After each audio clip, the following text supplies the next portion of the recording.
कालुंद्रे ग्राम पंचायत के आदिवासी विकास निधि से शनिवार को ग्राम पंचायत क्षेत्र में रहने वाले आदिवासियों को जीवनावश्यक वस्तुओं का वितरण किया गया।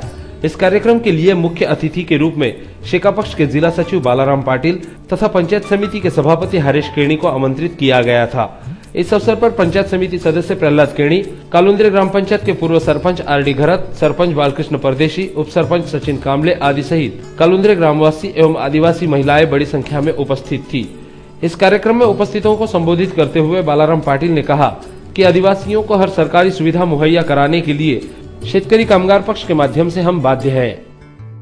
वास्तविक पनवेल पंचायत समितीच्या कार्यक्षेत्रामध्ये अशा पद्धतीचं काम करावं ही संकल्पना हा आग्रह सातत्याने आपल्या मंडळींचा असतं आणि 90 ग्रामपंचायती असलेल्या तालुक्यामध्ये एखाद दुसरा अपवाद सोडला तर बहुतांश ग्रामपंचायतीमध्ये आपण अतिशय काटेकोरपणाने हा निधी मागासवर्गीय बांधवांना भगिनींना उपलब्ध करून देत असतो।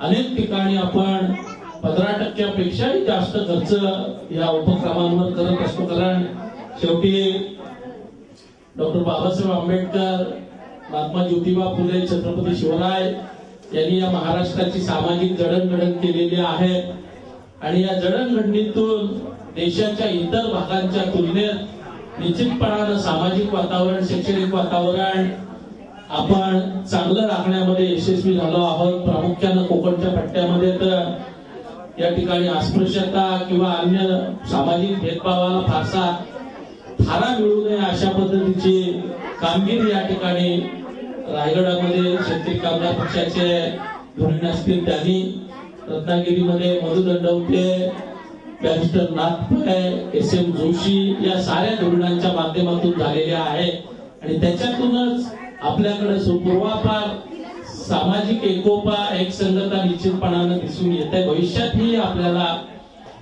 कायम ठेवायचे आहे, वृद्धिंगत करायचे आहे आणि म्हणून या साऱ्याचा उपयोग जास्तीत जास्त चांगल्या पद्धतीने करून आपलं जीवनमान उंचावण्याच्या दृष्टिकोनातून आपण सारे जण या योजनेचा लाभ घ्याल असा विश्वास मला व्यक्त करावासा वाटतोय।